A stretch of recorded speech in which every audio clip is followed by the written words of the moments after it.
think that Christianity deserves a seat at the table. We're talking Second Amendment tonight. We're talking gun control. This is a bit of a hot topic right now. I'll introduce you to my guests, but first, the intro music. Hello, God bless, and welcome. I'm Kevin Haggerty, and this is the Godlogic Project. Shut up, Kevin. That's right. I'm Kevin Haggerty. That's Mike Houston telling me to shut up like he does every week. We have a pretty cool episode here. Now, I have three guys in the studio. One guy is actually in Orlando, I think, and he's coming in via the Zoom app. So we'll be talking with an attorney particular to the Second Amendment rights. I want to thank you guys before we get started. You've been a great support on Amazon. People are going to godlogicproject.com, clicking on the Amazon logo, shopping as normal, and Amazon's sending a couple bucks to the Godlogic Project to help pay the monthly bills around here. If you want to be a Godlogic Project partner, if you'd like to donate $1, $5, or $10 a month to help keep things going around here, anchor.fm/Godlogic Project. As always, thank you for subscribing. Subscriptions are really big for us here. So I thank you guys for subscribing. I encourage you to subscribe if you haven't. And thank you for sharing our content on social media. Help raise awareness for the Godlogic Project. All right, live in studio, I have a face you're probably going to recognize. Jim Howard is practically the co-host of the Godlogic Project at this point. He's been on so many times. Jim, introduce yourself. My name is Jim Howard, of course. I'm here in Trinity, Florida. I am the executive director of a ministry called Trinity Security Allies, where we go around the country educating churches on how to set up safety teams and how to protect themselves. Right, and you are NRA firearm instructor, and state certified or and something? I'm also a state certified instructor, which to me, nothing against the NRA. The NRA is a class and go out and shoot a couple of rounds. To be a state instructor, you have to go through kind of a really hard shooting course. It's kind of funny. I walked up and started shooting, and some guys were leaving, and I thought, oh, my gosh, hope I'm not that bad, but did qualify for it. I've been doing firearms training out at the academy.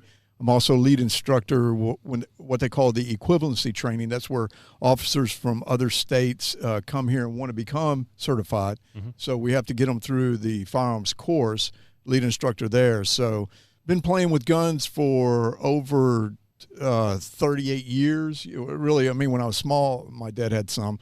But really have studied this and know a little bit about this and how it affects you're really people. Plugged into this stuff for well, sure. Yeah, by my estimation. Yeah, I mean, I kind of pay attention to what courts are doing and things like that. So, we see a lot that happens around here right now.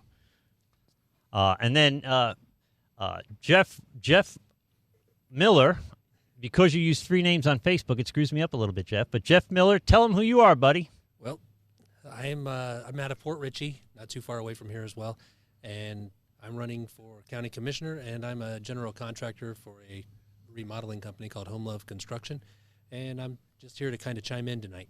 And you are running for county commissioner here in Pasco County, yes, right? Sir. And so, as it turns out, we were working on an episode with Jeff Miller. When he heard we were doing the Second Amendment episode, wanted to sit in on it. So that's awesome. So we got real heavy hitters. And talent like this, by the way, doesn't work for free. Had to feed you guys, except for this guy. I didn't have to feed this guy because he didn't make it. This is James. Introduce yourself, buddy. How are you doing? My name is James Simmons. I'm the owner of the Simmons Law Group. We're a full-service personal injury law firm here in Orlando. My apologies about not being there live. That's actually what we were doing today. We're fighting the good fight. So drug us along a little bit. Well, it's good to have you. And now we're doing You're going out nationwide right now, buddy, because, and in fact, probably it should be Godlogic International now or Godlogic Global, because I get viewers in Indonesia. So people in Indonesia, I don't know what language they must speak English there, but we get a lot of viewers for some strange reason in Indonesia. So you are going to be worldwide after this episode. That's going to be nice. Yeah, so that's awesome. Looking forward to it. Well, in Florida, a lawyer in Florida stays pretty busy. So we're going to be going to James. James is our legal expert. We'll be going to James on the regular. I'm going to be switching screens and talking about different things. Now, what we're going to talk about tonight, guys, is the Second Amendment. So I thought it might be wise that we actually let people know what the Second Amendment is. Now, I'm sure James Simmons has this memorized, but some people don't. there's the Second Amendment. The Second Amendment, a well-regulated militia pre-existed the Constitution. In other words, be it a right brought over from England or a right that they saw as a God-given right to. You know, you had a political candidate that was running that was telling people that he was going to come and take your guns from your home. Yeah. It was a little scary. I mean, you know, we knew he wasn't going to go that far, but just the thought process on that, or people paying attention.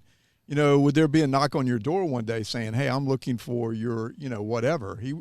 And the lack of protest from anybody on the right in terms of, on the left, in terms of protecting the Constitution, or let's talk about this, or let's be reasonable about this. I heard nothing. Nobody on CNN or MSNBC said that's going a little bit too far. Or that's something that we should really talk about. He said, "Hell yeah, I'm going to take your AR-15s and your AK-47s," and people loved it. So I don't think it is a fringe idea to take away take away our Second Amendment rights. Yeah, we've eroded it for quite a while to where people don't try to protect that right like they should. Yeah, and it is it's scary. Now, there's a lot of arguments, and I'll kind of be playing the devil's advocate here, but I'm going to bring in James real quick. What is your take on the intent of the Second Amendment, James?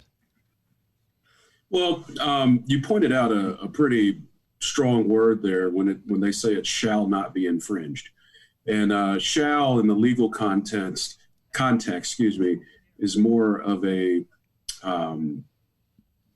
like it's a definitive term, meaning that it must, or it won't be infringed. It's not a maybe or something of that nature where it's ambiguity there. There's no ambiguity with the word shall.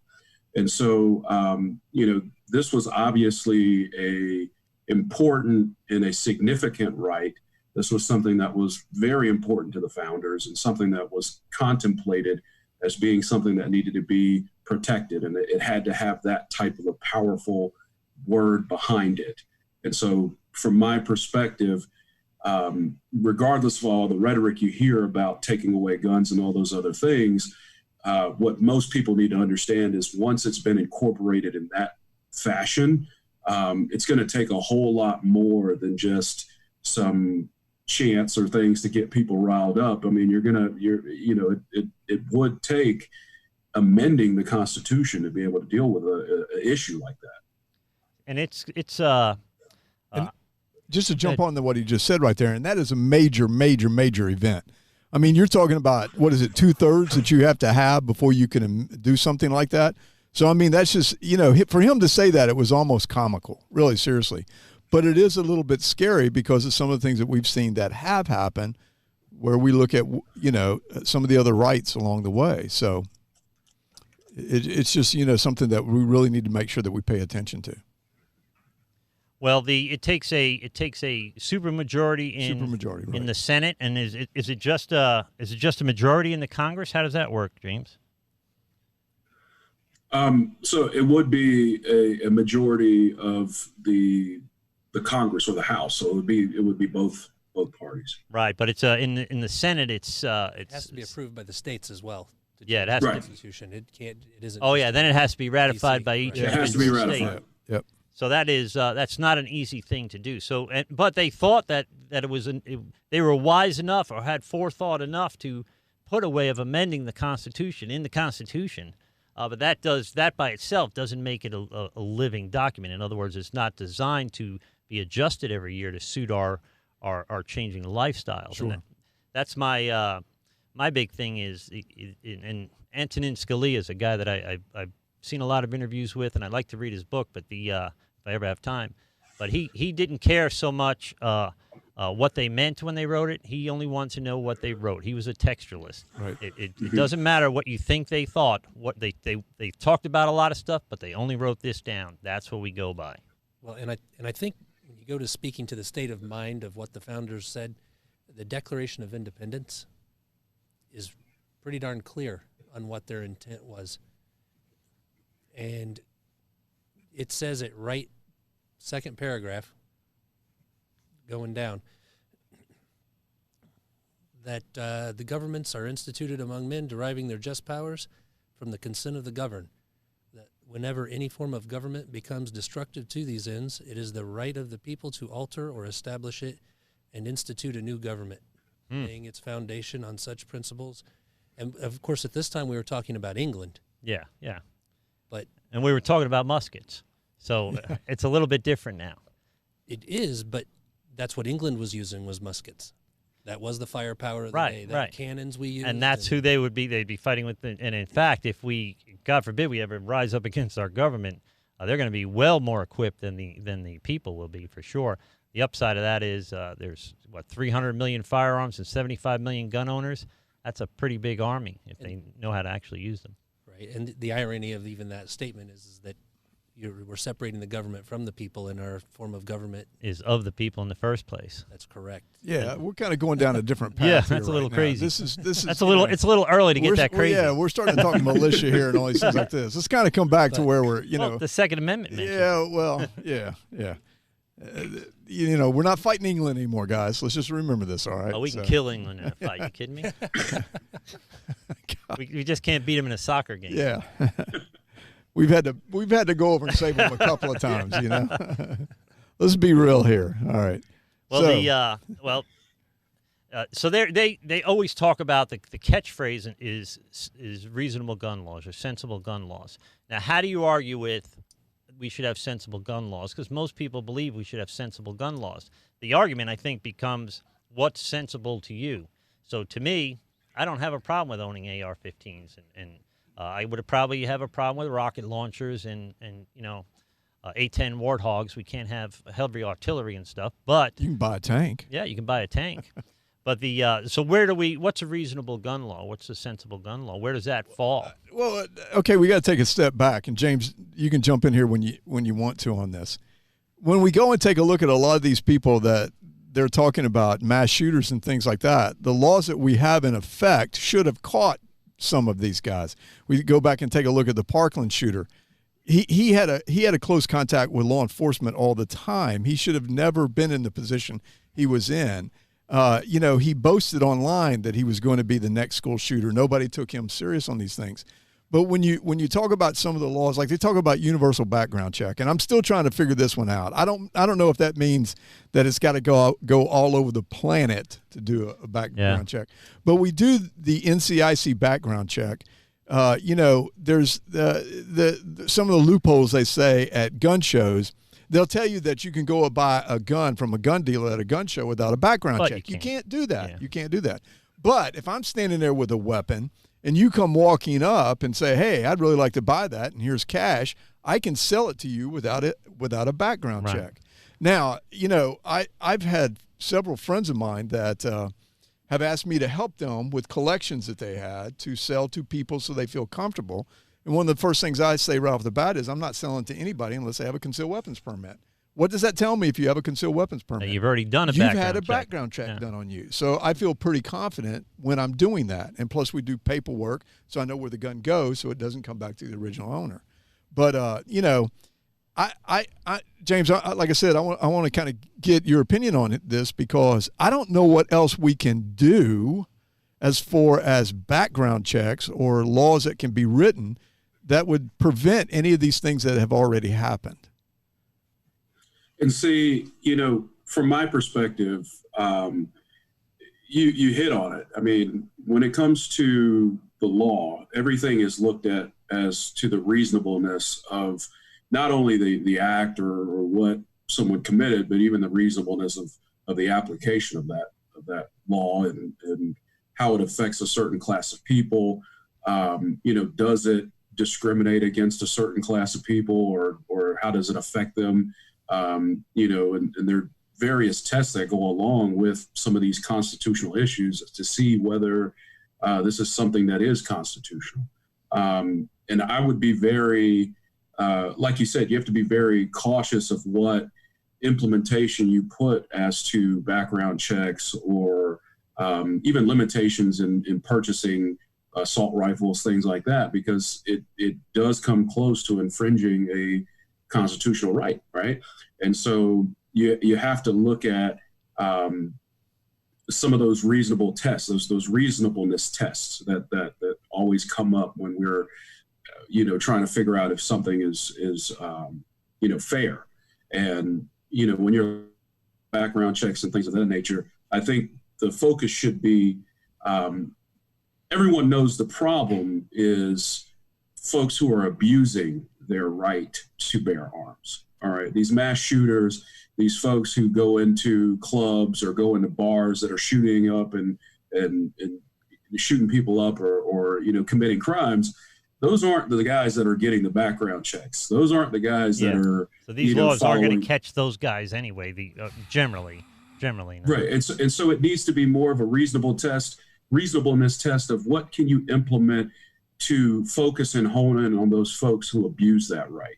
And so that's why when we're talking about the argument, I do lean sometimes to the argument about, well, mental health or some of those things. Now, obviously, those are amorphous areas, and you even need to break that down. But at least you're going at the heart of the issue, that there is something that is causing certain folks to abuse their right to bear arms. That should be where the focus is when you talk about the reasonableness of potentially infringing on a constitutional right. And that is something that the right would resist. That's what that kind of thinking, which I agree with, led to the red flag laws. But then, how do we write those? If my scorned ex-girlfriend says I'm bipolar, can they come and take my gun? Okay. I'm glad you asked that question. Let me give you first a personal experience real quick. When I was with the town of Bel Air, we had a lady that called dispatch. She had taken a bunch of drugs. She was wanting to commit suicide. And she had a .38 laying next to her that if the pills didn't work right, she was going to kill herself. Well, of course, when we went in and Baker acted her, we took her weapon, we put it in property and evidence, and she was allowed back during this time to go and get that gun after she got out of, the hospital. Yeah. She was allowed. And what happened, she waited 90 days to go and get it, and they destroyed it. So what happened? She went and bought a bigger one because there was no tracing that, no following that. Yeah. We're so afraid of saying, hey, this person might have a mental issue here. But now the law has changed a little bit in Florida that a judge can do that order, that, if they've been, had a Baker Act done, the officers can go and say, Your Honor, this person has a lot of guns. We'd like to get them from them. And the judge can say, okay, take the weapons from them. They can't have any while this is going on, and we'll decide later on what we're going to do. That's great. Now, as far as what you're talking about, I got into a conversation with a Pasco deputy because that was a scare that everybody was afraid of, that you could walk down or your girlfriend could walk down and say, hey, James Simmons, he threatened me the other day and he's got a bunch of guns and I don't think he should have any. And the judge could say, whoa, that's a red flag. James, give us your guns. Yeah. It doesn't happen that way. Okay. You got to have law enforcement involvement in it. And a judge's order, just like a warrant or anything else. Well, you can get an injunction against somebody, but it's temporary. You have to come back in court, within 30 days, 60 days, 90 days to prove that it needs to be extended or whatever. So, I truly, it is a slippery slope we have to be careful on. Don't get me wrong. I really like the idea of red flags because how many times have you heard people say, I'm going to go shoot up a school, or that guy was crazy. He came outside all the time waving his handgun around and stuff like that.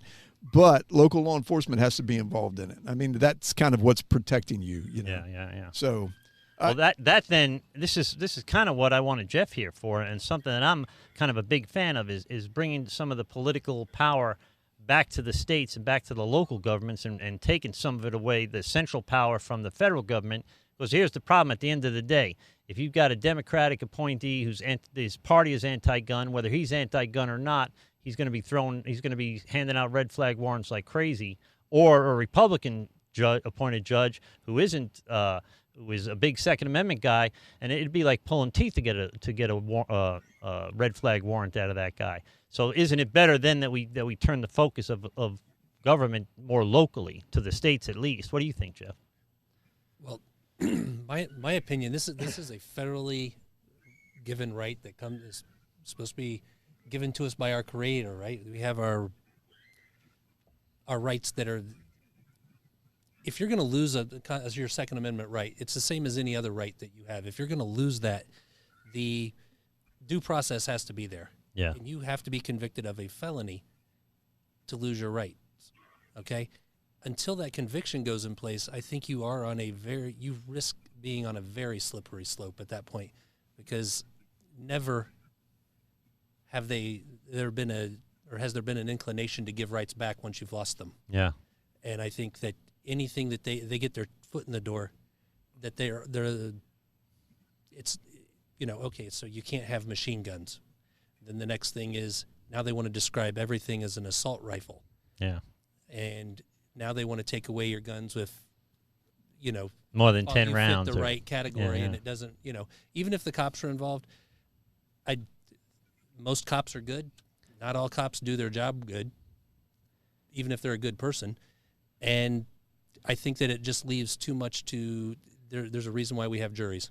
Well, I agree with you. And here's something that bothers me is I don't think statistically, while mass shootings are terrible, statistically, it's not that large of a problem even here in America. In other words, for the number of gun owners, they just did a rally up in, was it Virginia? Right. And it was 800,000 people with armed people, and nobody got shot. So I think to James's point, it has a lot to do with mental health, but statistically speaking, there's not a lot of. I'll put this on the board from. Who's this from? I don't know. Let me see it. Oh, you know what? That's the Crime Prevention Research Crime Center. Prevention. Crime. It sounds official, whatever it is. Yeah. Crime Prevention Research Center. Crime prevention, and so they're talking about countries' annual deaths from mass shootings by country. And we're not even in the top 10. We're 11th. We're 11th. Yeah. So that is the idea that we have this epidemic of a problem. It just doesn't seem to bear out. Explain this, though. You kind of got to go through and explain this because, look, right here. See? I got it right here. So I know exactly what you're talking about. What they're talking about there is they look per capita. And so our country, as many people as we have, if we can't just look at it and say, oh, we have more mass shootings than anybody else because we don't have a large number. It's like 0.2% are mass shootings. And if you totally look at it, what they call a mass shooting is 4 people or more. That can be a family where a husband, we've seen it before, a husband goes through and kills the whole family, or, it's one of those. It's not like a public type thing that we run into all the time. But what they did here, they compared 2 different things I thought was very important. The annual death rate, mass shooting, comparing countries, U.S., Canada, from 2009 to 2015, you're right. The United States was number 11 on this, but that's per capita, how many people they have. Right. Because you look at, but see what was interesting on this report here, Norway, France, Switzerland, Finland, Belgium were above us. Yeah. We're above us. And you wouldn't think so. Yeah, you wouldn't think so. But I mean, when you take a look at these, you really have, so many people just read the top headline. Yeah, and they go from there, But you really have to study this to understand that when we get into these shootings, death by gunfire, okay, death by homicides, they include suicides in there. Well, that's really not fair. Yeah.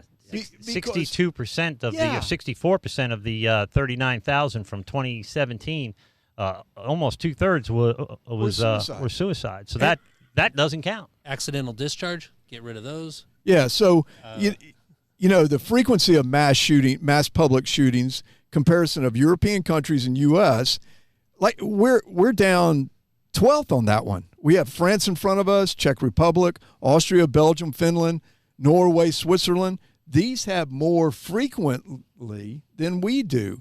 So when we go into these things and we want to look at it, make sure that we're paying attention to what is being said, the study. And this isn't some left wing or right wing group. This is Crime Prevention Research Center. Yeah. They're looking at crimes all over the world. So, like I said, you got to go in and take a look at it. The Heritage Foundation went in and did like 6 things about mass shootings, and they said, one of the things they talked about, they're not that frequent, and when you do take a look at it, 0.2% of homicides every year are mass shootings, So, it's just, you got to pay attention to the numbers.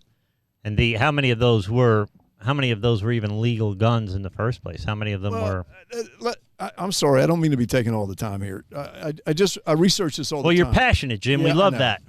I know. And I apologize for this. But there was recently a study out here by Peterson and Dinsley, James Dinsley, and I'll think of Peterson. It's a female. They just did this study, a 2-year extensive study where they looked at mass shooters. And they came up with 4 commonalities in all 4 mass shooters. One was that they had a traumatic experience at a young age. They were either sexually assaulted, abused physically, or had a suicide in their family, something like that, some sort of traumatic experience that happened. The second thing that they notice about all these is they study each other. They study these mass shootings. There's so much information on the internet that you can get on these shootings that they study them. Case in point, It's almost a copycat thing. Well, case in point, that's why you do have a lot of them that happen one after the other. You have the guy down in New Zealand that wore the GoPro, that went in and he wrote a manifesto. The guy from El Paso read his manifesto. And he tried to do the same thing. They were trying to create a war. The guy in New Zealand was trying to do it with the Muslims, and the guy in El Paso was trying to do it with Hispanics. They study each other. Then there's also the trigger event that happens. And that trigger event could be they lose their job. The boyfriend, the girl dumps the boy. There's always a trigger, and people should be looking for those triggers. That's where we get into studying these things. Should be looking for these triggers. Now, the last thing is they have the means to carry it out. A lot of these people that are doing these things, and this is where mental health gets involved in this, legally can purchase the guns. Yeah. In juveniles, the parents are the ones that can legally purchase the guns, but they don't keep them from their kids. So when you take all 4 of those and look at it, you kind of go, okay, we have a pattern here now. Yeah. So we have to pay attention to this, and we're not. Well, what percentage of the mass shootings are happening in gun-free zones, do you think? I heard something like 95 or 97%. Is that true? Let's see. Over 90% of the percent of public mass shootings take place in gun-free zones. Yeah. So now this came from the Heritage Foundation. I'm just quoting them. Yeah, that's conservative. So and that's conservative. Somebody on the left would freak out if you quoted the Heritage Foundation. Well, if you went back and quoted, I'm trying to think. I had some of their stuff. I can't. Sandy Hook. Yeah. The Sandy Hook Project. They're going to make it look like they're the most evilest thing in the whole wide world. Yeah. Guns are terrible. Nobody should have them. Period. Sure. But then we have other mass murders. We look at France. In East France, we had 84 people killed by truck. Yeah. So now, and you can go on and list all these different ones in different countries, including the United States, where we had the guy go through Central Park, where the bombing in Oklahoma. The bomb was a truck bomb. Was fertilizer. Yeah. So we have to be careful when we start to talk about this. Like I said, we end up going down a slippery slope. But anyway, go ahead. Let somebody else speak.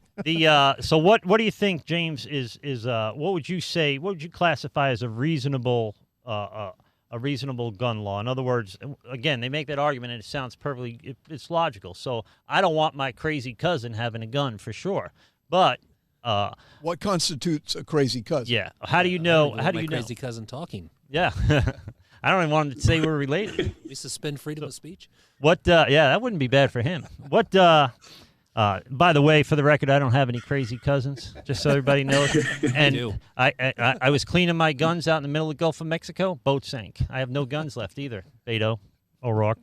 I have no guns left. Not even, and no reason to even come here because I don't even have any guns. Let James speak. James, go ahead. Well, I think, Jim and Kevin, I think you guys are both kind of saying, something important here, and it's about getting that reasonableness test down to something objective, right? A lot of times the reason why, laws are challenged or, statutes are challenged, things of that nature, is because they may be too subjective. They're too finite. They're too critical. And that's where guys like me or con law guys, they figure out a way to nitpick and show that this is a infringement. Yeah. And so, froze up a little bit.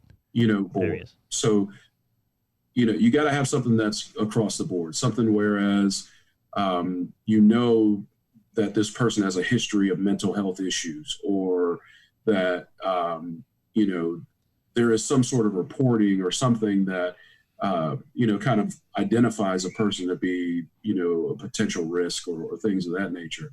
Jim can speak to this.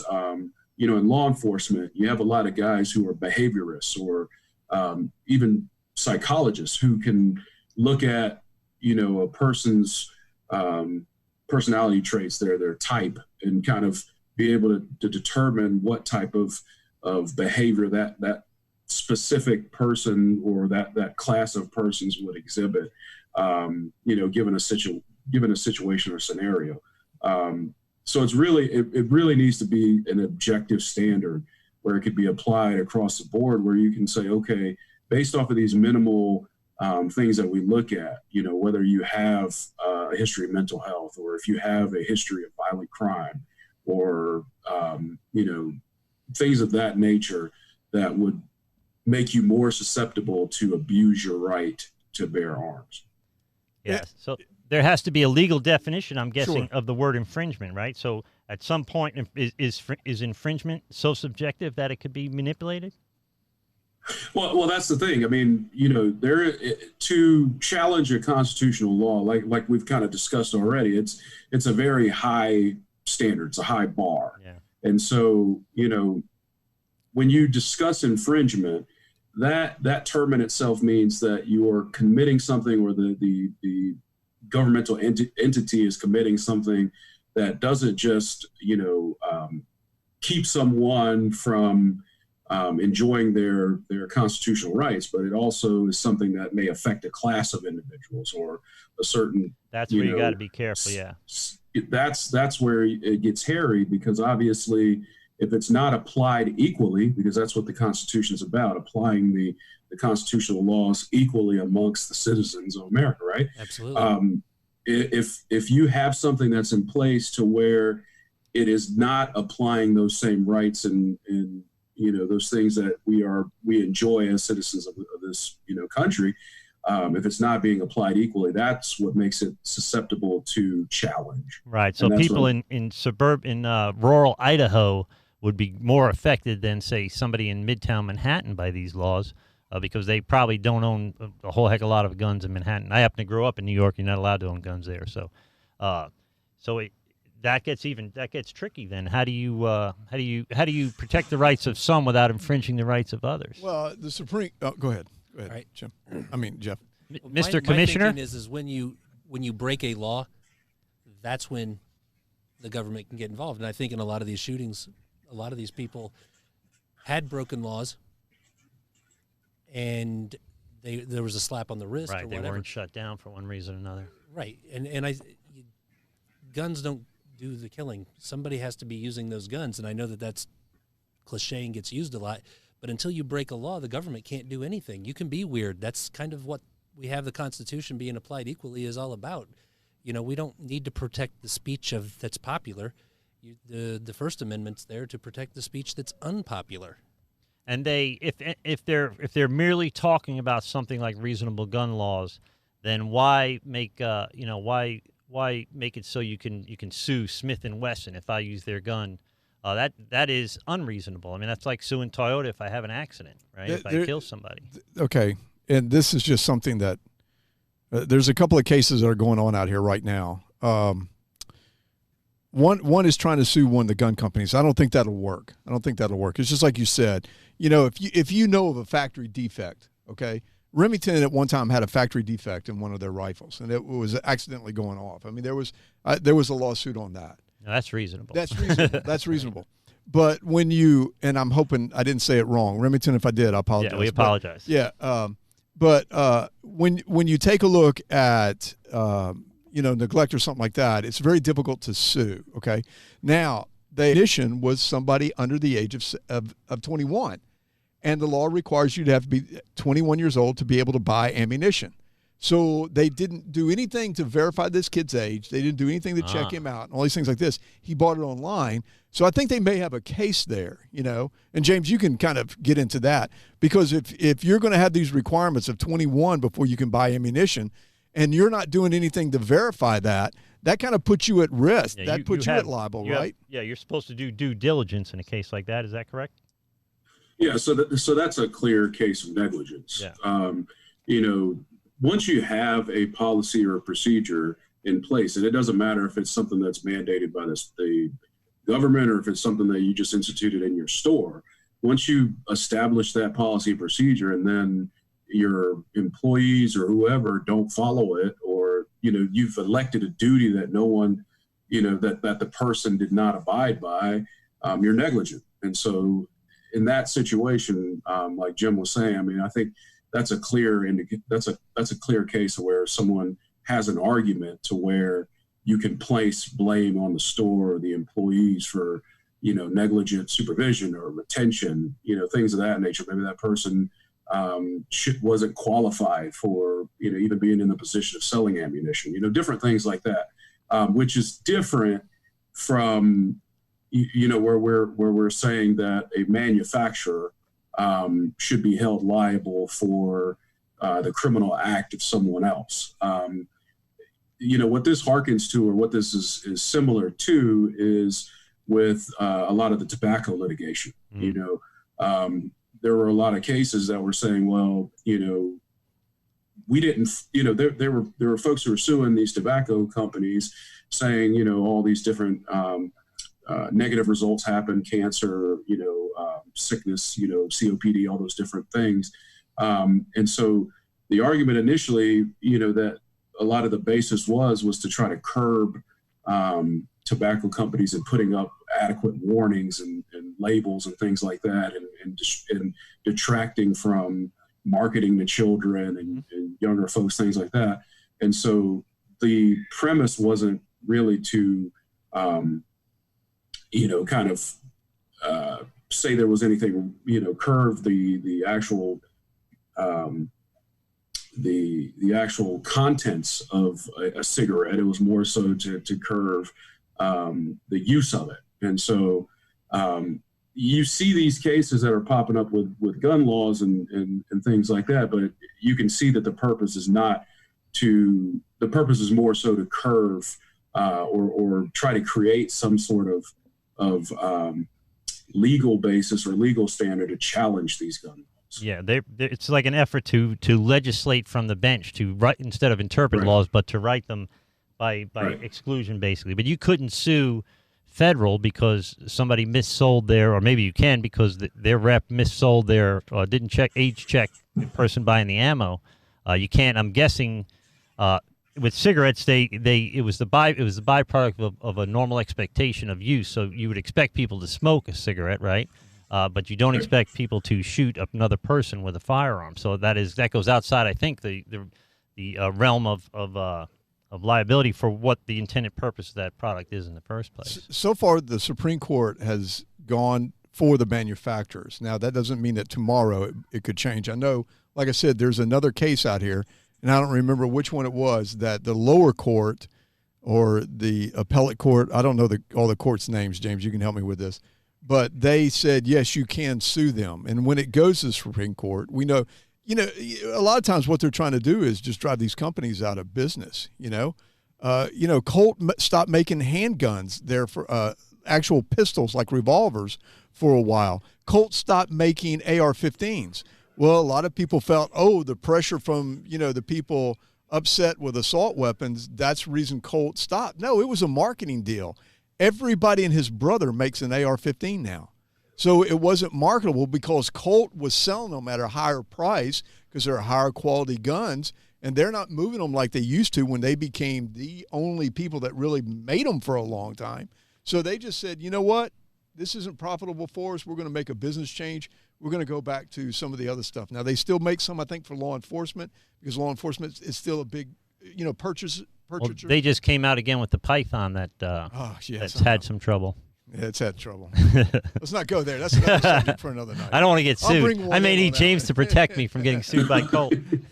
Well, we got Drew Enders, one of our regular viewers, and his comment is one of the issues he has with proposed gun laws is that they slowly chip away at our rights, and that is really the intention of it, is to circumvent the constitutional process and just kind of chip away. And we talked a little bit about that already. And he believes in New York City, gun laws should be considered racist. Not sure what that means.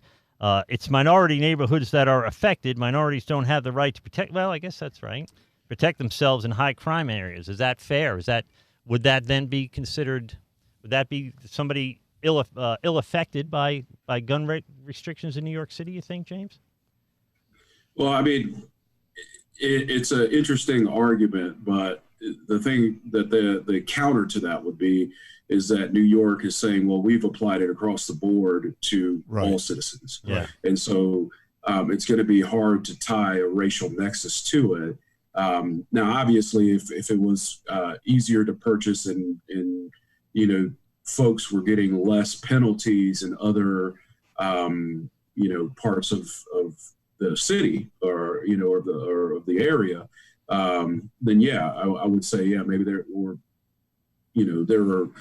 say the urban part, it's more difficult to purchase a gun or even possess one. You're going to get hit with the book compared to another area. Yeah. Then yeah, well, I would say yeah, that would be something that you could attack. But like I said, they were clear in putting it across the board so that they could counter some of those types of arguments. And there's the argument that if you live in a rural area and the police may be 20 or 30 minutes away in some parts of this country, what do you do? Do you lock your door and hope the bad guy doesn't break a window?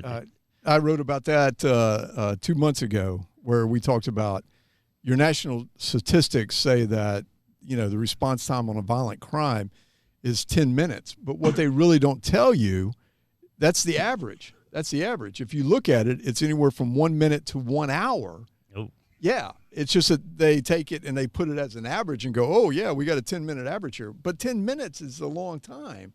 When seconds, when seconds count, I mean, and the police are, let's say, 1 minute away, there's a lot of time there. There's a whole lot of time that you got to be preparing for. Well, luckily I live in Holiday. There's cops everywhere, so it's not a very long response time here. Drew also says, by the way, he lives in upstate New York, not New York City, and the gun laws are different there. So they're not, I guess, state laws up there, but there are city laws. I remember New York City being very strict, and I remember going camping in upstate New York, and people would have guns. And the first time I ever seen a gun. Look, you have cities that require people to have guns. Yeah. I mean, it's a little bizarre how far it'll go back and forth, This city says you cannot have guns, and this city says if you don't have one, we're going to give you a summons, So that's a good point. When this pendulum starts swinging, there's a lot of inertia behind it. It could really begin to swing out of control. We saw in Virginia where they were some of the sheriffs were deputizing entire counties so they could all carry firearms.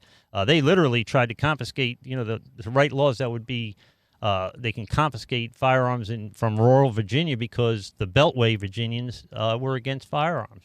There's a good argument for the Electoral College being plugged into states. Oh yeah, gosh, you keep bringing up these things, man. I should be a lawyer, James. This is other conversation. If it wasn't for my background, I'd be a lawyer. Yeah.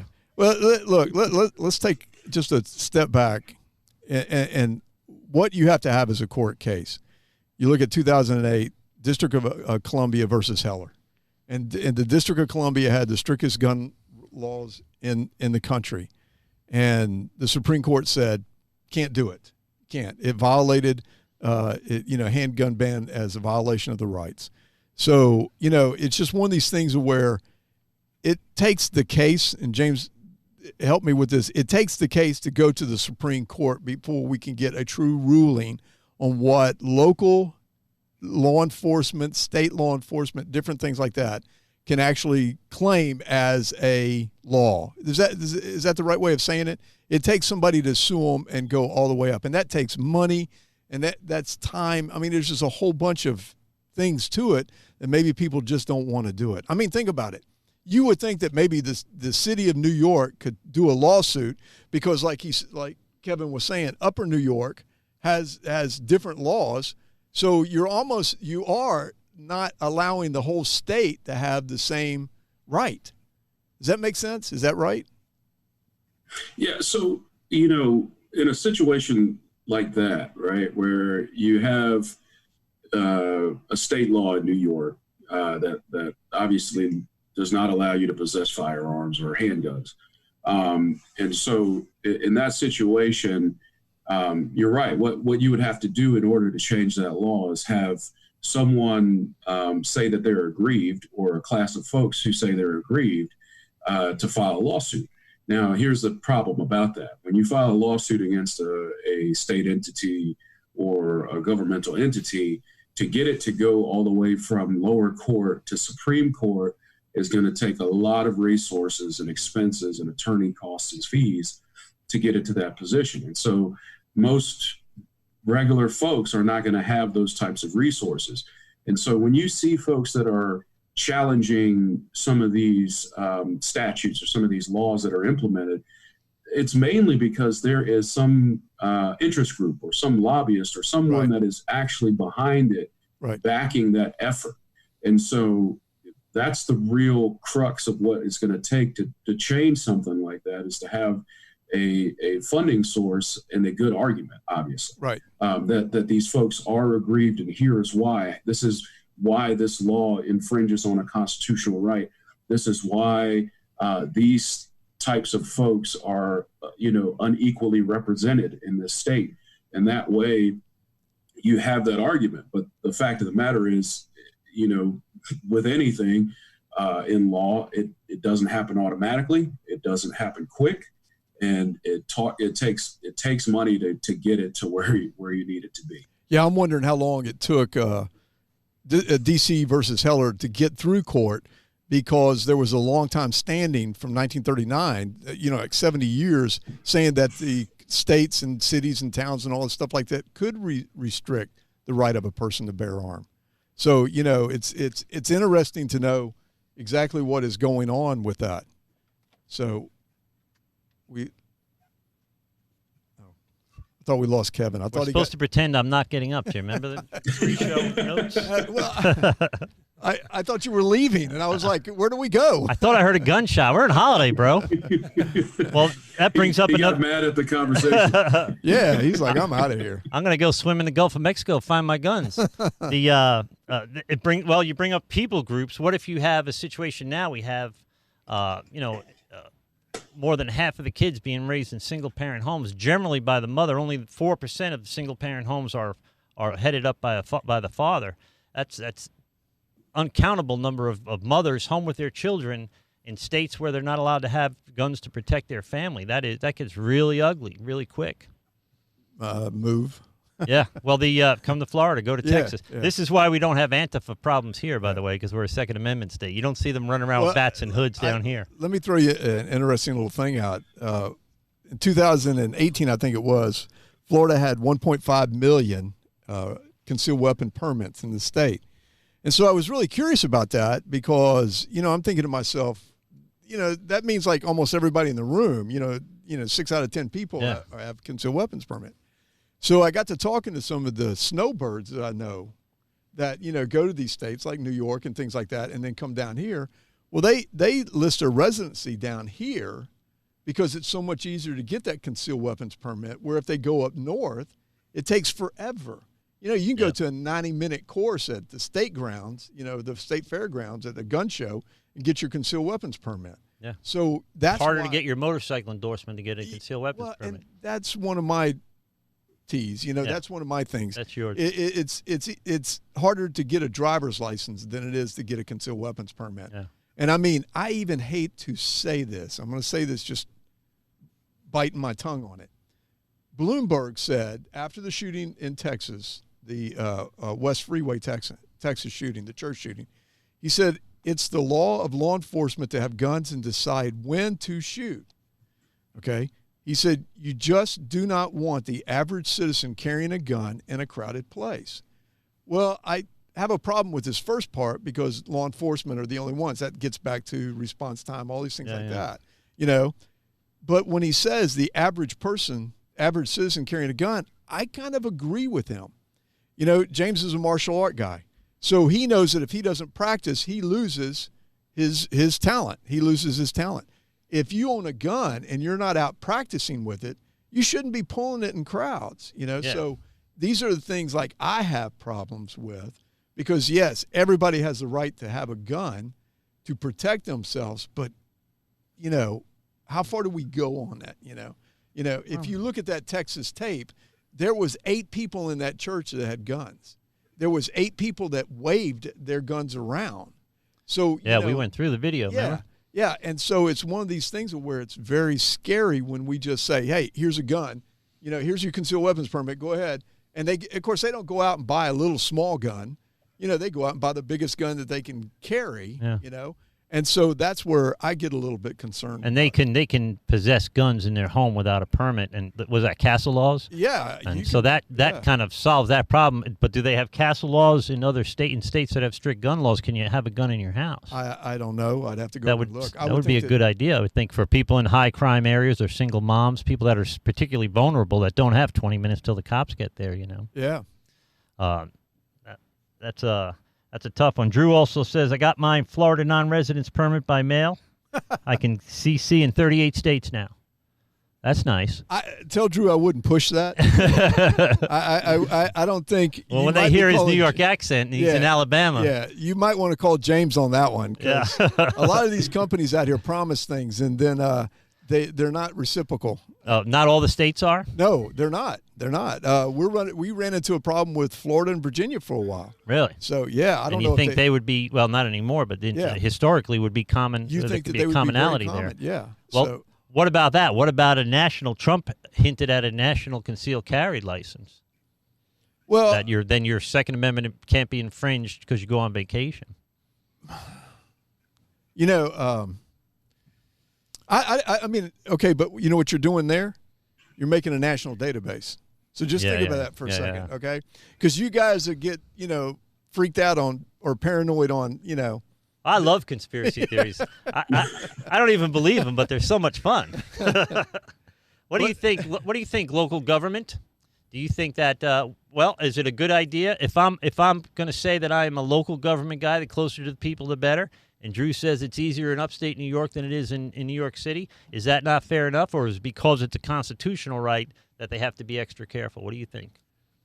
It doesn't. When it's the way that the Second Amendment is written, it doesn't exclude the government's local or otherwise to infringe upon those rights. It says the like federal your freedom government. of speech, your freedom to practice religion, your freedom of the press. They're not exclusive to, like, if you live in this city or that city, that they can be infringed. It doesn't. Yeah. So it doesn't give that benefit of the doubt to local governments. So I'm just like he's saying, like you have a national registry. If there's if you go for a national concealed weapons license.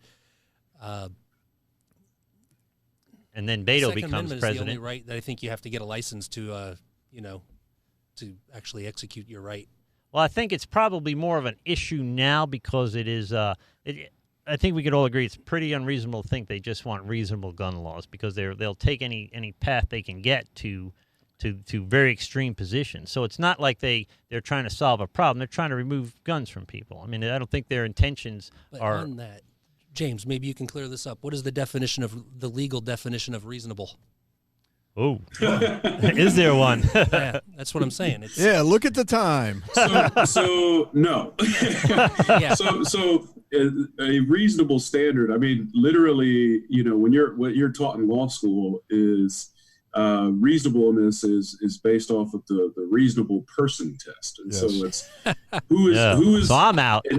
And so you're basically trying to figure out a objective way to say how a person, another person in that same set of events would have acted, or whether they would have acted any differently. Right. And so again, it's such whenever you ask a lawyer a question, am I going to win my case, or am I going to, I'm going to jail, or whatever. What is the response? Every lawyer says maybe. Yeah. And so it's the same thing with reasonableness. It's kind of like an amorphous thing, but that's why we have juries. A lot of times the jury is who is asked at the end of the day to determine whether something is reasonable or not. It's a question of fact, not a question. And the of law. importance of a jury or your peers then, because it would have to be essentially like-minded people. You couldn't be trying me in California or even in the middle of Idaho, right? Because that's not my peers. You have to try me in front of a bunch of disabled plumbers. Otherwise, I say no.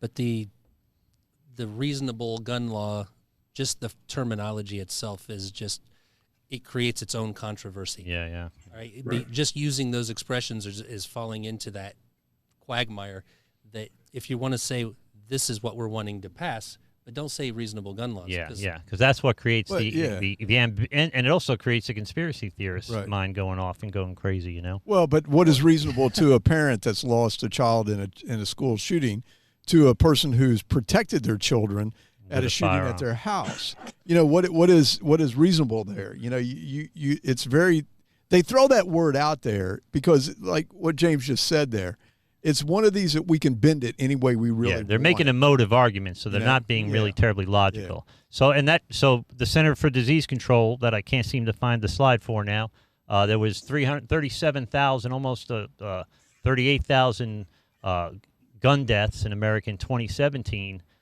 There was anywhere between, I don't know really how they can't figure this out, between 500,000 and over 3 million guns used in the prevention of a violent crime. Right. So it's by far more likely that the gun will be used to prevent a violent crime than to end somebody's life, and that's leaving the suicide numbers in there.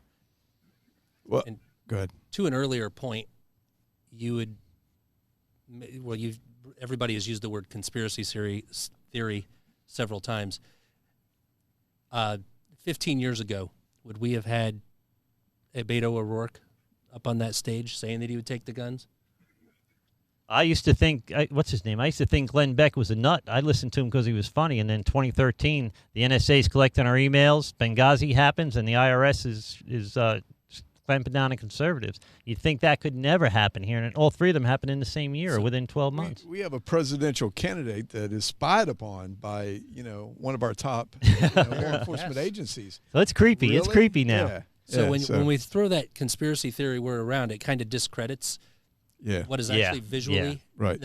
I mean, if you think back 15 years and how far that they're openly talking about stuff like this, and they keep moving the argument, and it doesn't take a whole lot of research to figure out that it's not a theory. Yeah. That's the direction that they want to go. And that is, and I say all the time, everybody's a conspiracy theorist. We just pick our conspiracies. Right. So it's not like when I deal with Scripture and somebody tells me the Bible's corrupted because it's like the telephone game, and I say, okay, prove that to me, and they can't. It's just a conspiracy theory, right? So it doesn't matter what conspiracy we're hung up on. And most of it is conspiracy until it turns out that we're, collecting emails and leaving Americans to die in Benghazi and clamping down on conservatives with the IRS. You never think that's going to happen. And kooks like Glenn Beck said it would happen, and I just thought it was funny or entertaining. What about, here's a hot topic for all of us being Floridians. How about the stand your ground law? Remember the guy in Clearwater? He yelled at somebody for having a loud radio. The guy came out, punched him once, knocked him on the ground. The guy pulled out a gun. The guy that knocked him on the ground wasn't moving forward. He was staying away from him. He shot him anyway, and he tried to claim stand your ground. Stand your ground is for Floridians is a very controversial topic. And how hard is that to legislate, you think, James? Well, when you deal with that law, you're gonna come across a mix of a lot of different emotions depending on who you talk to, right? A lot of folks only know about stand your law based off of some of the cases that have been sensationalized in the media and nationally. Obviously, with the George Zimmerman incident, a similar incident with a young man named Jordan Davis in Jacksonville, where an individual was upset about some loud rap music and shot this young man in a car for kind of talking back to him. Folks don't remember, but part of his earlier defense was stand your ground. He thought that he could say he basically said that. He felt like the young man had flashed something at him that looked like a rifle or some sort of weapon, and that gave him the reasonableness to pull his firearm and shoot. Well, the reason I have an issue with stand your ground in Florida is because it is kind of like a separate safety net to the self-defense standard we already have, right? And so it's another layer of a defense where it is a little where someone can try to, manipulate the facts to cater to a certain, defense. And so you're basically questioning the reasonableness of that act and whether, if something that, and it's a little bit more subjective than the common self-defense defense. So for nationally, you have a legal obligation to try to flee your life in danger, but not in Florida. You're not legally obligated to flee down here. Is that what stand your ground is? Yes. Well, yes. So basically, we have a self-defense, legal standard across the board. Whereas if someone is approaching you with force, whether it be physical, just hand-to-hand combat, or deadly force where they have a weapon, you have the right to, engage or match that force with something that is, equal. So if somebody comes at you with a gun, it's okay for you to go back at them with a gun, or if you believe that they have a gun. Obviously, it's a reasonable standard. So for a person that is outside, from a jury that's looking at it, they're going to say, all right, if I or a reasonable person was in this same set of facts and position, if I would have seen someone reaching for something, I can reasonably say, maybe that's a gun. Let me be able to defend myself and shoot. That is a little bit, that standard, in my opinion, is sufficient, because what you're really looking at is, not, you have to make sure that person has a reasonable fear of imminent bodily harm or harm to someone else. I think stand your ground is a little bit more subjective in the fact that it emboldens an individual to say, well, regardless if this person is a reasonable threat or not, I have the ability to stand here and, basically make a decision as to how this is going to end. And it's really going to be my version of how it kind of lays out to substantiate that defense. So that's one of the main reasons why folks in Florida are caught in a tough position when they're looking at that type of thing. I'd love to jump in on this for a sec. I knew Jim would. Oh, yeah. Chapter 776 is your justifiable use of force in Florida, the statutes. And we teach this, of course, when we do concealed weapon classes. I want to go back to kind of something you said, James, and use Zimmerman as one. There was physical evidence that showed, listen, first off, I think Zimmerman was a moron because he should have went back to his house as soon as the law enforcement said, do this. But he had a jury of, I want to say the majority was female. I want to say, I don't remember the races, but there was a lot of mixed race, I think, in that one. It was a good jury. It wasn't a bad jury. I think he got a good jury. But the thing of it is they abuse it just like they abuse any other law. You look at any law that's on the books, people will abuse them. This is a deadly one to abuse. And the one in Pinellas County, when I first looked at that video, I would have said it was a stand your ground. Because the reason why, there's certain things that a lot of people don't see that we see that it's on the street. First off, you have to look at the age and size of the guy that they went against each other. The first thing that happened when that guy came out of the convenience store was that he pulled his pants up. That is a sign, I am getting ready to punch you. Mm-hmm. When we see this on the street, they pull their pants up to go into the fight. After he had shoved the guy, he pulled his pants up again like he was going in for the second strike. Now, the guy that pulled the gun in the parking lot, that was a powerful hit. He knocked him all the way out there. Look, he's dazed and confused. I saw the guy start to back up. I think he should not have shot. I agree with that point. But if I were to say I was in fear of my life because this big guy was coming over and was going to pound me, I think you got a justifiable case. Here's the thing. He had abused this over and over and over again. Oh, yeah, gosh, he was known.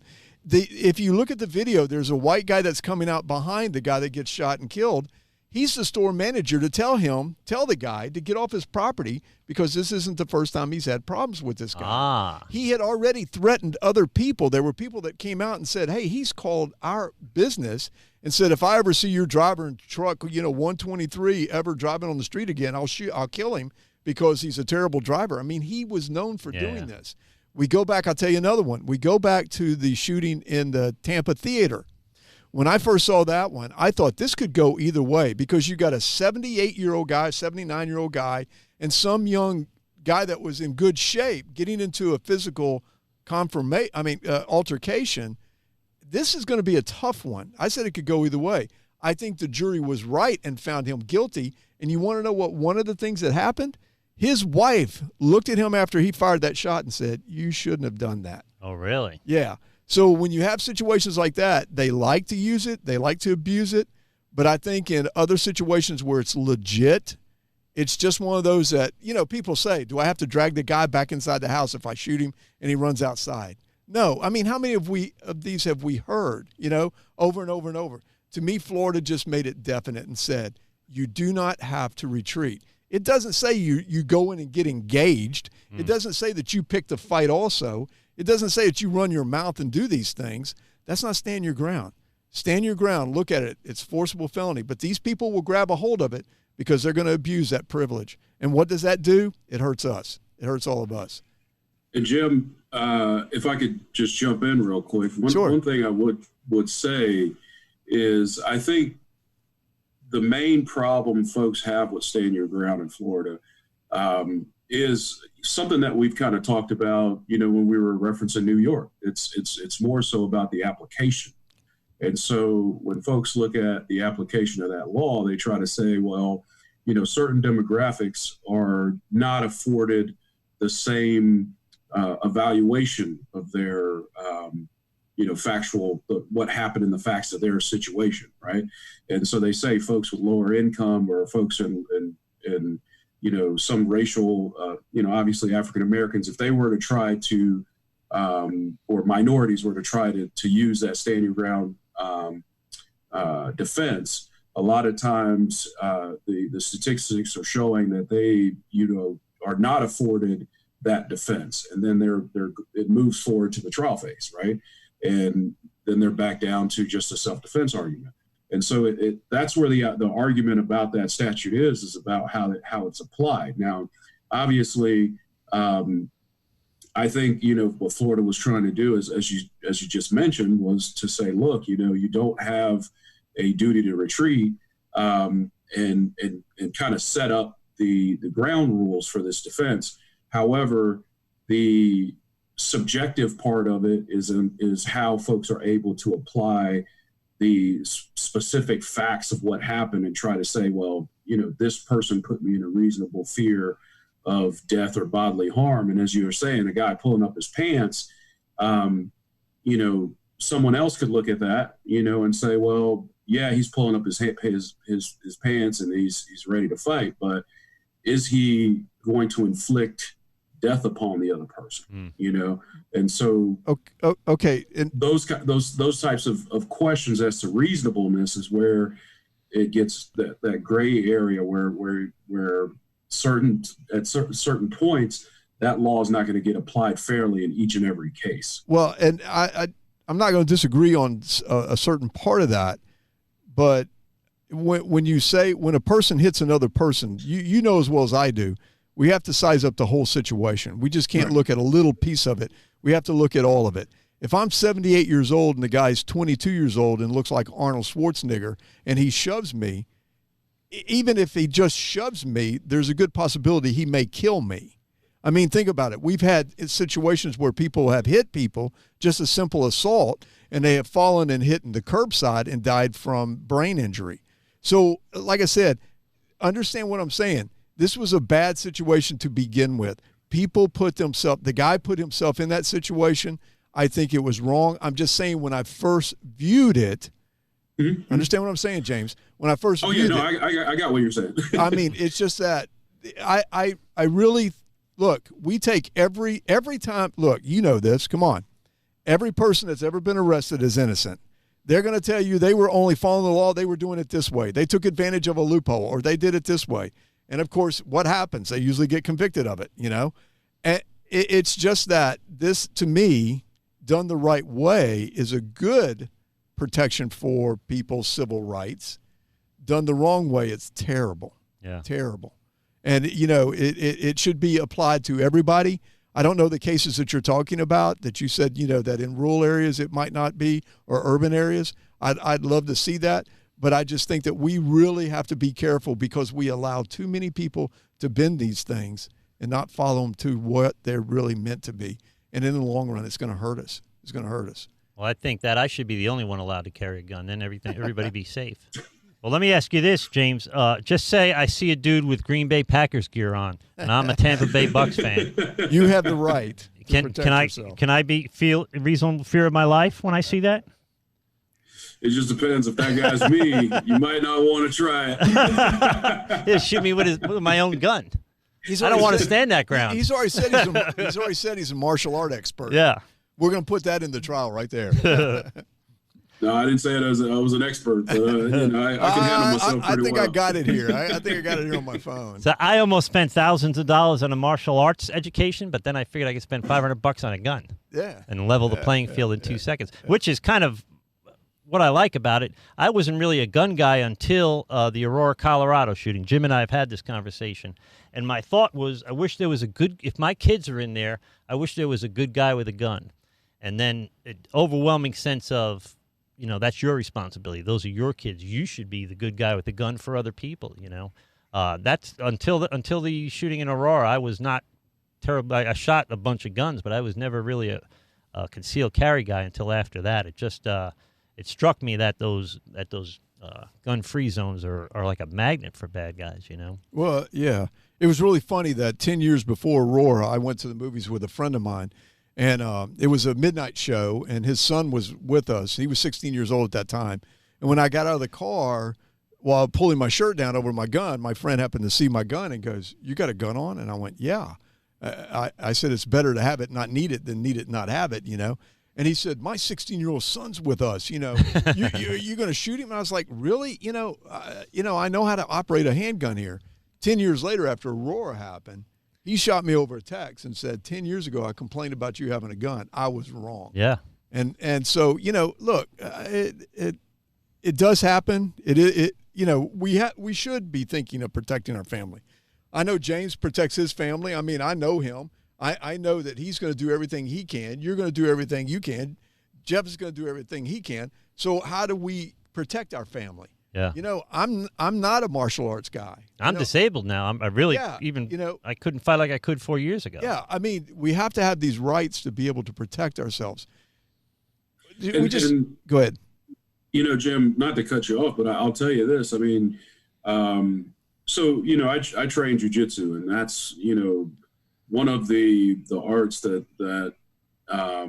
is to me, it's one of the top you know, sports, with combat sports, because, you know, obviously most fights end up on the ground, you know, and it doesn't matter what your size is. When you know the art, when you train the art, you can overcome someone much bigger than you, things of that nature. Well, my professor at my gym, the very first thing he teaches the folks who come in and they ask him about self-defense, he will tell you flat out, look, the best self-defense is not jiu-jitsu, it's not kung fu, it's not boxing, it's not Muay Thai, it's not all these other types of martial arts. He will tell you, look, the first level is, yeah, if you have a gun, that's probably going to be your best self-defense. Yeah. Because if you look at it now in society, it doesn't matter what your size is. Right. You don't know if the person in front of you has something, you know, in their waistband or, you know, in their shoe or whatever that can end you before you get your hands on them. And right? I joked about Antifa earlier, but the truth is it's probably why it doesn't happen in places like Texas and Florida, because we never know. When we're in the mall, we never know who's carrying and who's not carrying. But let me just say, and James, please continue in a sec, El Paso, listen, you have 1,500 people inside a Walmart and nobody has a gun. People had guns in there that day. It has come out that people had guns in there that day. They didn't know how to use them. Yeah. They were afraid, just like anybody else would be. They'd never been in a situation like that where a guy is walking through and randomly shooting people. There were guns in there. It's just that it was all self-preservation. That's all they thought about, getting their families out of there. It's Kids' Day. They're doing. That's when deeper training comes into Exactly. effect. All the exactly. all the real heavy training. And to go back to what James, you were saying about the martial arts, I think you got to go past that step. I think your teacher needs to say that the best weapon you have is your mind, and really get yourself out of that situation. If you can. Just like we were talking about the one in Pinellas County, that should have never happened because he overloaded his mind and thought he was a bigger, tougher guy than he really was. Look, he's spending 20 years in the penitentiary for what he did. I have no sympathy for him because he didn't use his mind. I mean, that really is your most powerful tool when you get into situations like that. Why escalate it any more than it already is? The shooting in Tampa, the guy escalated it. You could have moved to a different location in that movie. The previews hadn't even started, and you're wanting to start a fight with a guy. Really?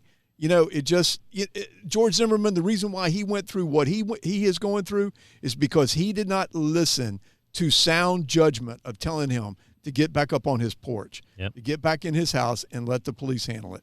So when we have these people out here that don't think sensible, reasonable, this is what they're going to have happen to them, Well, and Jim, that's the point. And like I was saying, I was kind of truncating what my professor I know. At the gym says. But what that was the point. The point is, look, if you're going to defend yourself, don't rely on your physical attributes or your knowledge with this sport to be the thing that saves you. This is one thing that you need to learn, so that if you don't have anything else, then at least you can protect yourself or protect someone else with what you have.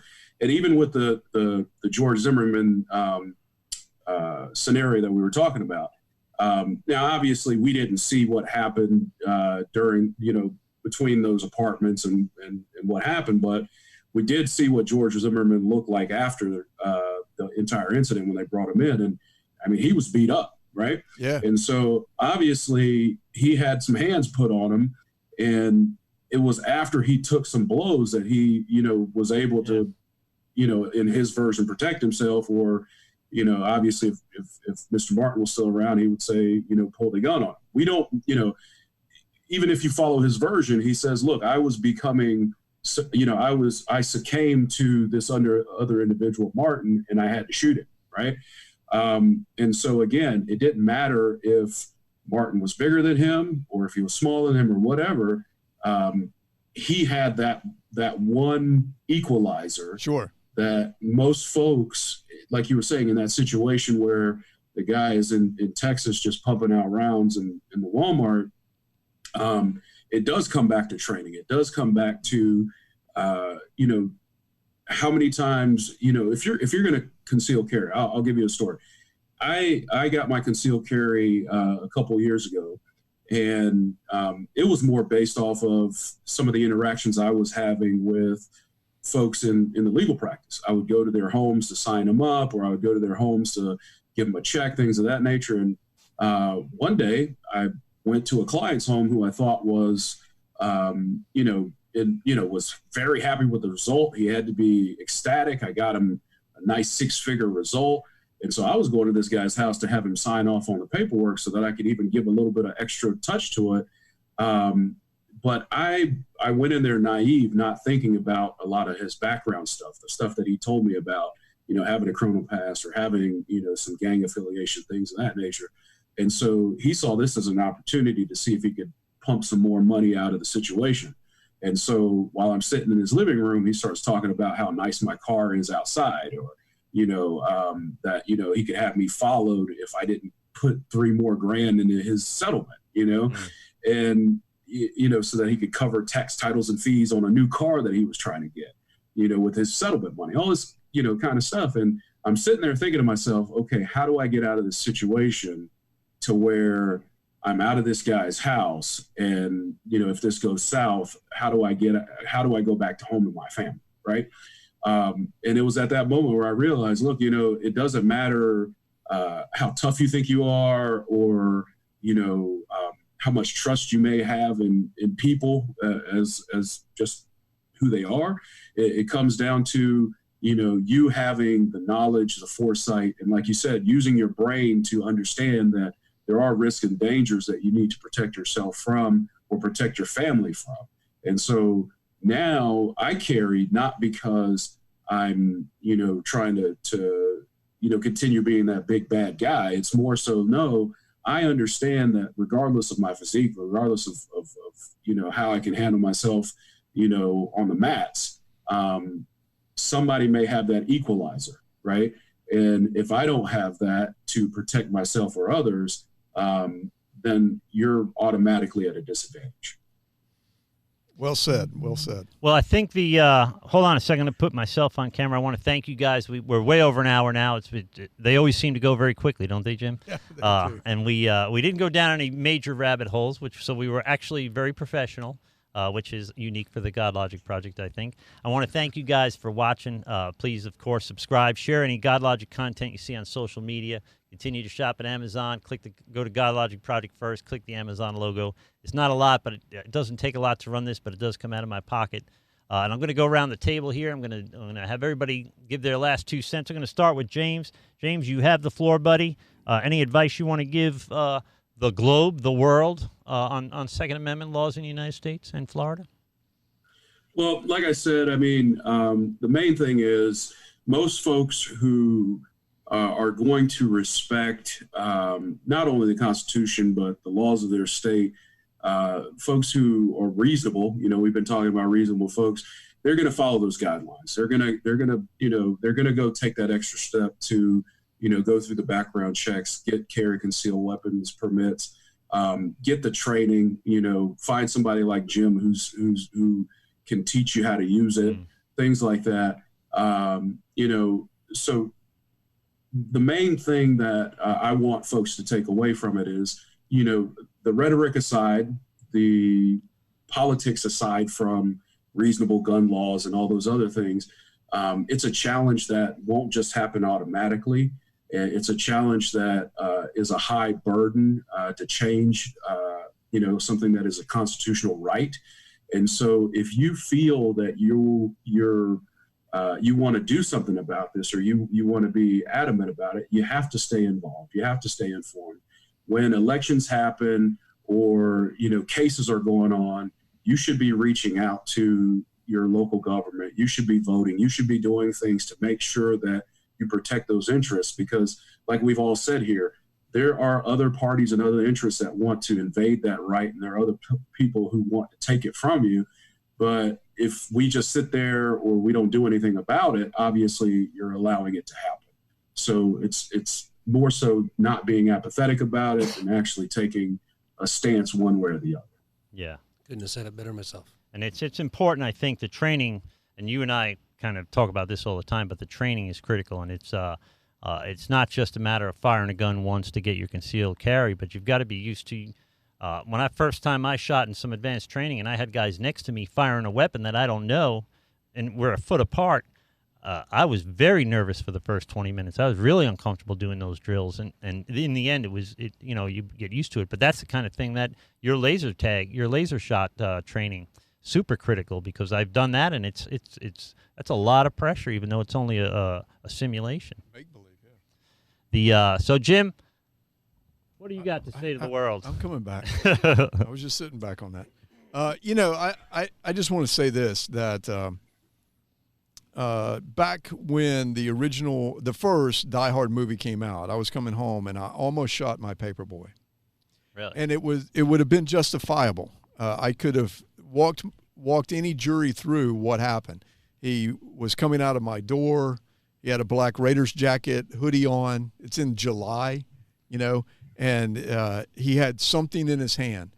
A date was with me, saw the thing in his hand, thought it was a firearm, started to step behind me, and as I came up with my weapon, I was going to shoot him. If I'd had a Glock, I'd have killed him. I had a Smith that had a long trigger pull. He said, "Are you going to shoot the paperboy?"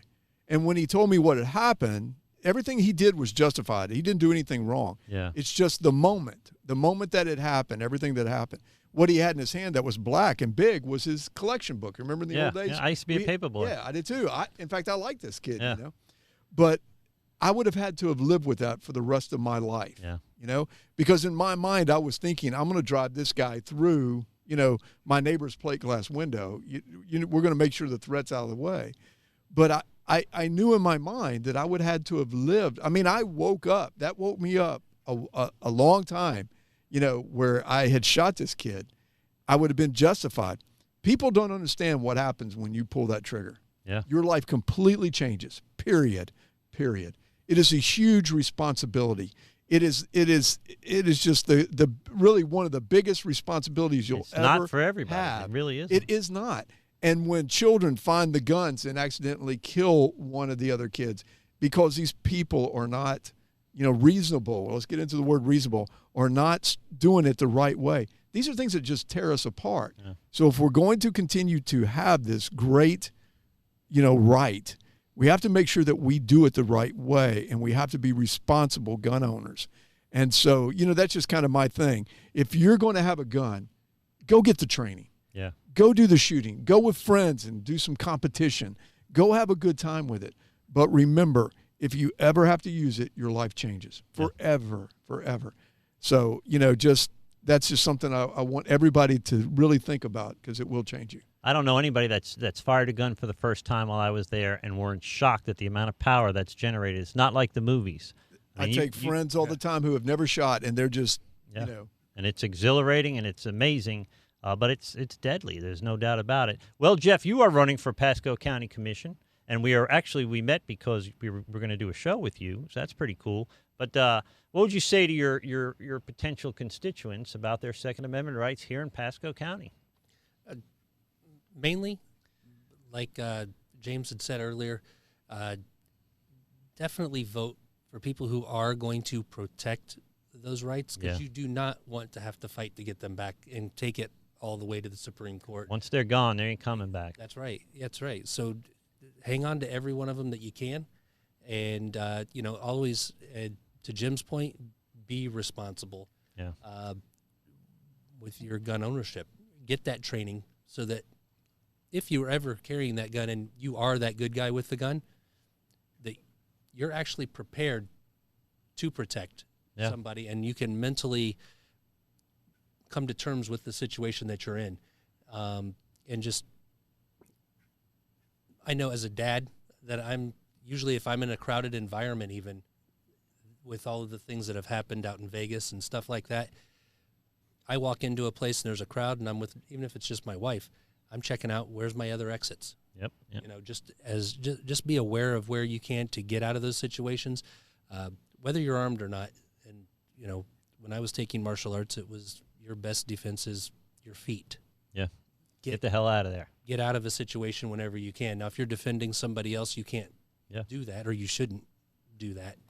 But anyway, just protect your rights and be responsible and train, know how to use your weapon. Well, look forward to Jeff Miller's very own episode on Pasco politics or local politics. I'm a big bring the political power back to the people whenever possible. I'm not a big federal government guy, so I like the idea of talking local government. I'm looking forward to doing that episode. Same here. Here's the catch. Now, while I'm clearly blessed with stunning good looks, I'm not very bright, and I usually plug my next episode at the end of every episode. Unfortunately, I'm not sure what the next episode is. So we're not going to be doing that tonight.